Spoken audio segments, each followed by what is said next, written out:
Hey Scott, hey everyone else, welcome back to Full Running Shoes.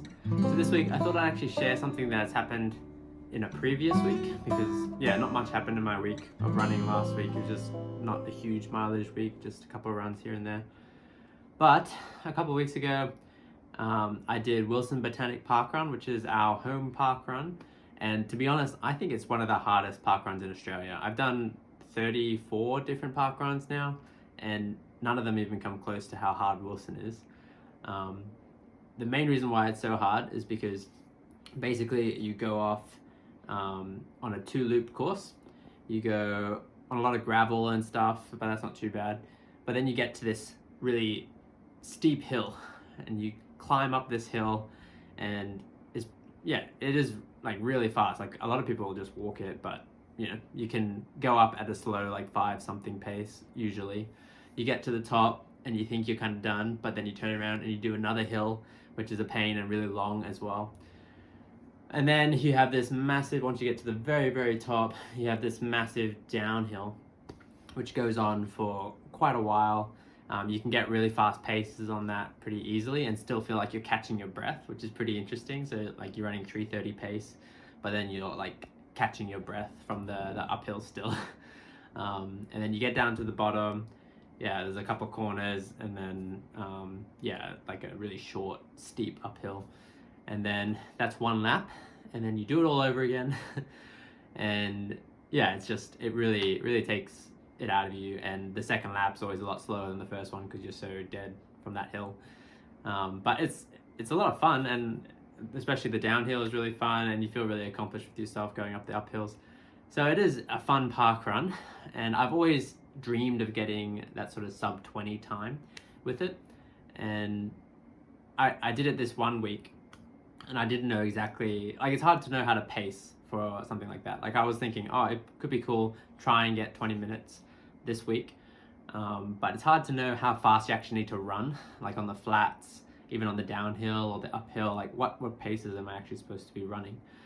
So I just did it by feel, did it the best I could, ended up, doing okay.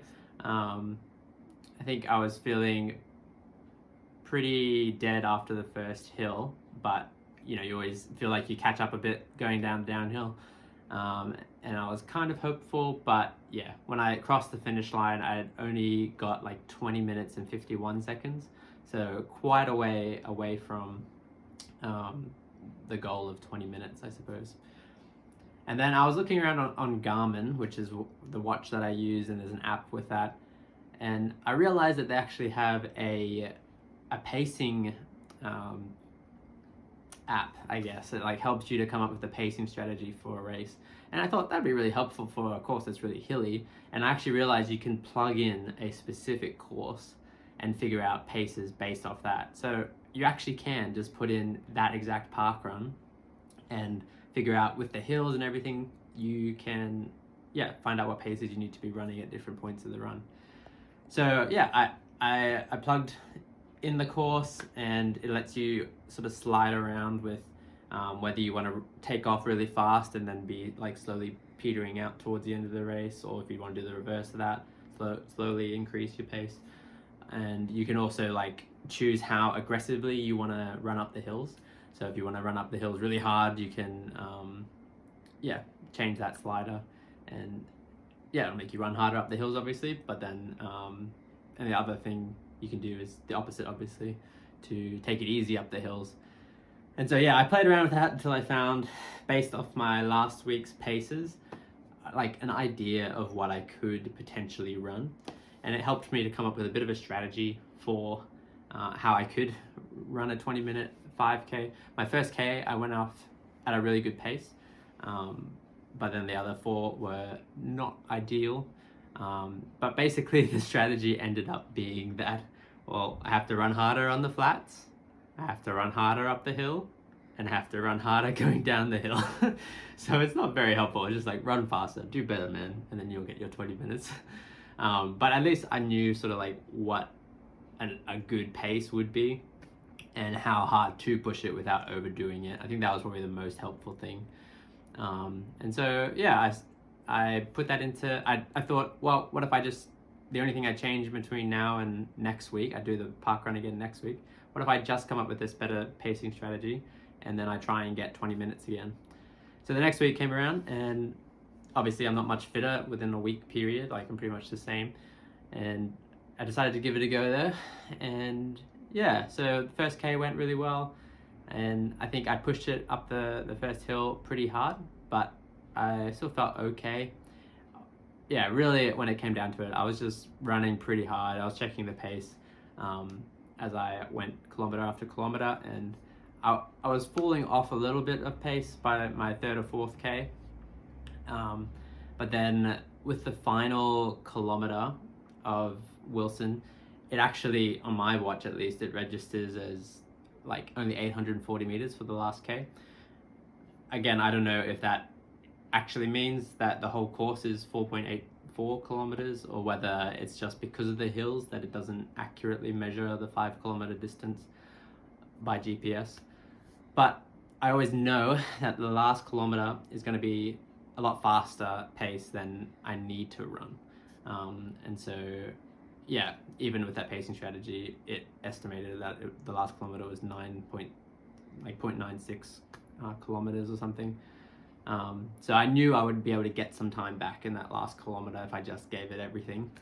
And so, yeah, down the hill, I was just sprinting as hard as I could, basically coming around the corner, and I was just like, man, I just hope I don't die off right before the line or something.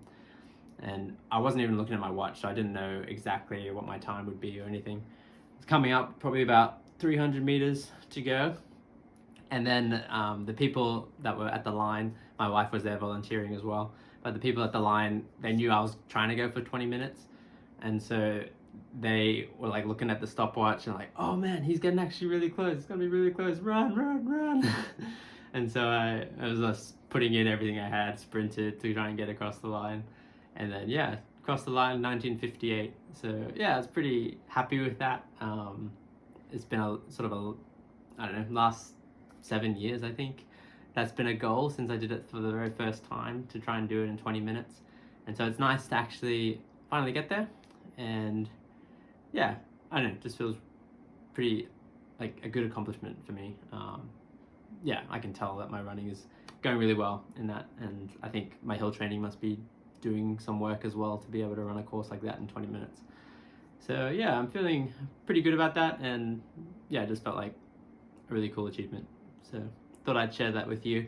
I might even think about using that pacing strategy app in Garmin to try and pace for my marathon, but really the marathon is pretty flat, I think, so it's probably not super helpful. I think probably just keeping a consistent pace is going to be the most helpful thing for running that. But anyway, I thought that would be cool to share, and hope you found that interesting. And maybe if you use Garmin, you might be able to try it for yourself. It's, yeah, called Pace Pro Strategy or something like that. But anyway, I'll catch you guys in my next video, and make sure that you check out Scott's video on Tuesday next week as well. And yeah, make sure you're continuing to follow along for the next couple of weeks, because my first marathon, and Scott's doing the half marathon again at Melbourne Marathon. So those will be really cool videos to watch in the next, I think, 2 weeks. It's going to be coming up really quick. But anyway, I'll see you guys in my next one. Have a good week.